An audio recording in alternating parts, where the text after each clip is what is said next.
Terceiro capítulo: insuficiência da apresentação feita até aqui e ensaio de uma nova.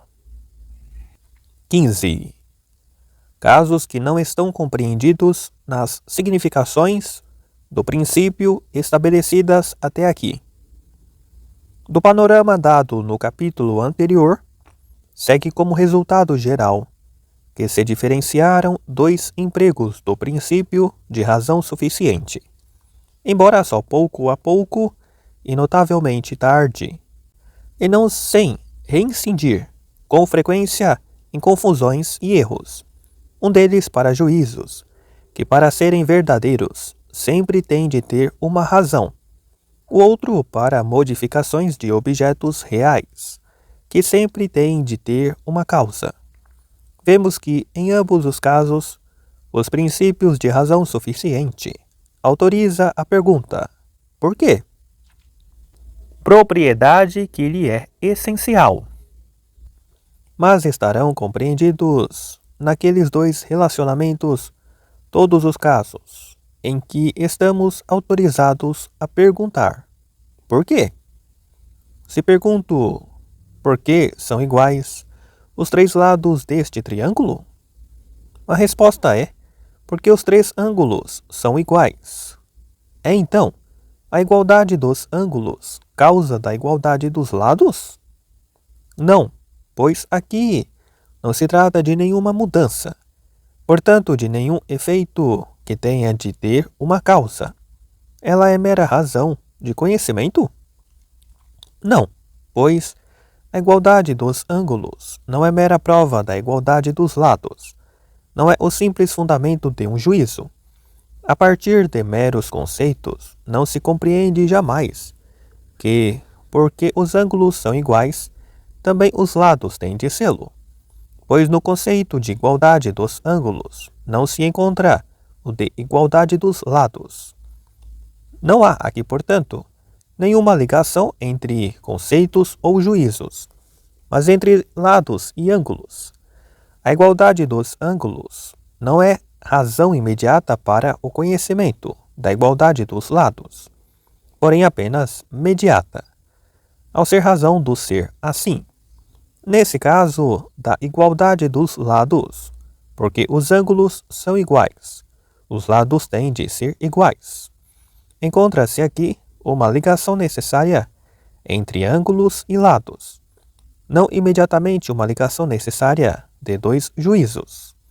Ou, mais uma vez, quando pergunto por quê, com efeito, o não ocorrido em ocorrido, mas jamais ocorrido em não ocorrido pode ser tornado, segundo Plauto, Aulularia 4.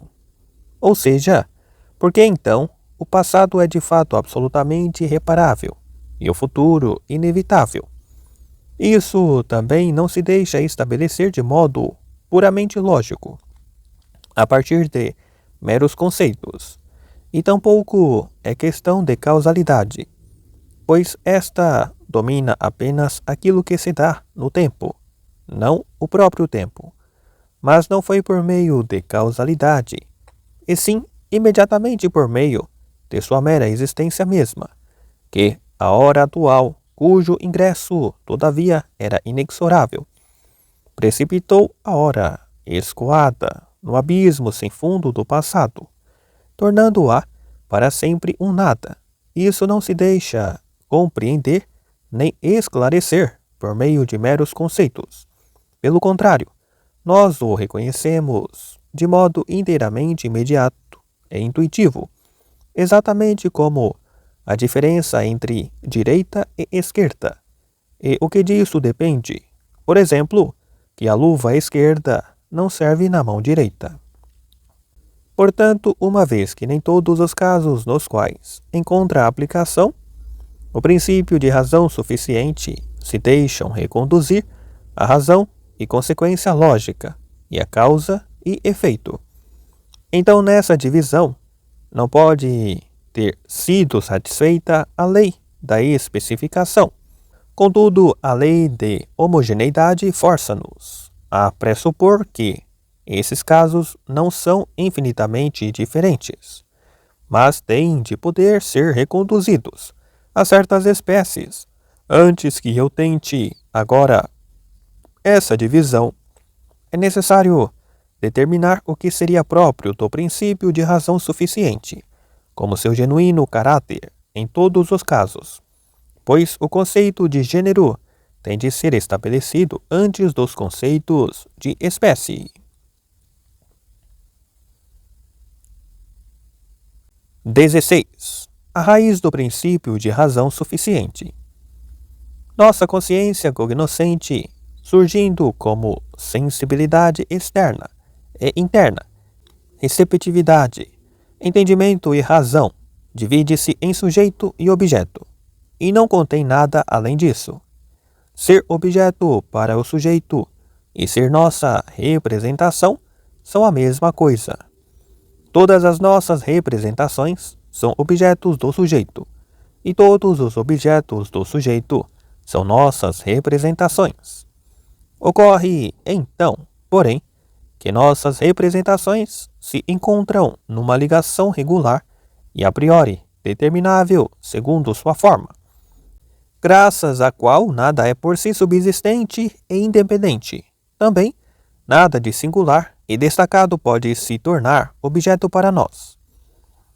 O princípio de razão suficiente, em sua universalidade, expressa essa ligação. Ora, como já podemos depreender do exposto até aqui, ainda que essa universalidade, de acordo com a diversidade da espécie de objetos, admita diferentes figuras para a designação das quais, então, o princípio de razão suficiente também novamente modifica sua expressão. Todavia, permanece sempre aquilo que é comum a todas aquelas figuras, enunciado por nosso princípio em sua forma universal e abstrata. As relações que estão no fundamento deste último e que a seguir serão demonstradas mais de perto são, portanto, o que denominei a raiz do princípio de razão suficiente. Estas, por sua vez, após uma consideração mais aproximada, em conformidade com as leis de homogeneidade e especificação, distinguem-se em determinadas espécies, muito diferentes umas das outras, cujo número se deixa reduzir a 4, instituindo-se segundo as 4 classes, nas quais se divide tudo o que pode tornar-se objeto para nós. Logo, todas as nossas representações, essas classes serão estabelecidas e tratadas nos próximos 4 capítulos. Em cada uma delas, veremos aparecer o princípio de razão suficiente em uma outra figura, mas em todos os casos, por admitir a formulação acima indicada, dando-se a conhecer como o mesmo e como brotado de raiz aqui indicada.